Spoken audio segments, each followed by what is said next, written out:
સાબરકાંઠામાં BZ Ponzi scheme જેવી અનેક સ્કીમો સામે આવી છે। બનાસકાંઠાથી વિગતો સામે આવી રહી છે। બીઝેડ ગ્રુપ બાદ અનેક પોન્ઝી સ્કીમો સામે આવી છે। પોન્ઝી સ્કીમ ચલાવતી સંસ્થાઓ ઓફિસો બંધ કરીને ફરાર થઈ છે।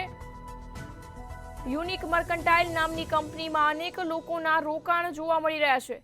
યુનિકમાં પણ લોકોને પોતાના પૈસા લેવા માટે વલખા મારવા પડે છે। મોટા વ્યાજની લાલચો આપી ફસાવવાનો પ્રયાસ કરવામાં આવ્યો છે। ઉત્તર ગુજરાતના અનેક શહેરોમાં યુનિક મર્કન્ટાઇલ ઓફિસમાં તાળા લાગેલા જોવા મળી રહ્યા છે। બીઝેડ ગ્રુપ બાદ અનેક પોન્ઝી સ્કીમ સાબરકાંઠામાં સામે આવી છે। પોન્ઝી સ્કીમ ચલાવતી સંસ્થાઓના ઓફિસો બંધ કરીને ફરાર થયા છે। યુનિક મર્કન્ટાઇલ નામની કંપનીમાં અનેક લોકોના રોકાણ જોવા મળી રહ્યા છે। મોટા વ્યાજની લાલચો આપી ફસાવવાનો પ્રયાસ કરવામાં આવે છે। યુનિક મર્કન્ટાઇલમાં લોકોને પોતાના પૈસા લેવા માટે વલખા મારવા પડે છે। ઉત્તર ગુજરાતના અનેક શહેરોમાં યુનિક મર્કન્ટાઇલ ઓફિસમાં તાળા લાગેલા જોવા મળી રહ્યા છે। સાબરકાંઠામાં બીઝેડ ગ્રુપ બાદ અનેક પોન્ઝી સ્કીમો સામે આવી છે। પોન્ઝી સ્કીમ ચલાવતી સંસ્થાઓના ઓફિસ બંધ કરીને ફરાર થયા છે। યુનિક મર્કન્ટાઇલ નામની કંપનીમાં અનેક લોકોના રોકાણ જોવા મળી રહ્યા છે। કંપનીમાં લોકોને પોતાના પૈસા લેવા માટે વલખા મારવા પડે છે।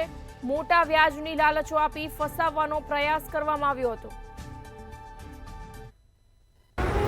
પોન્ઝી સ્કીમનો રાપડો ફાટ્યો ત્યાં દ્રશ્યો સર્જાયા છે। વાત કરવામાં ફરીથી એક જેવી પોન્ઝી સ્કીમો જે ચલાવતા હોય તેનું આ જે એક દ્રશ્યો છે। ગઈકાલે જ મંતવ્ય ન્યૂઝ પર એક્સક્લુઝિવ દ્રશ્યો સામે આવ્યા હતા। જો વાત કરવામાં આવે જે યુનિક મર્કેન્ટાઇલ્સ ઇન્ડિયા લિમિટેડ જે હિંમતનગરમાં પણ આવેલી છે ત્યાં હાપ મંતવ્યની ટીમ હાલ તો ત્યાં પહોંચી છે। જો વાત કરવામાં જે જાહેર સૂચના પણ તમે દ્રશ્યોમાં જોઈ શકો છો।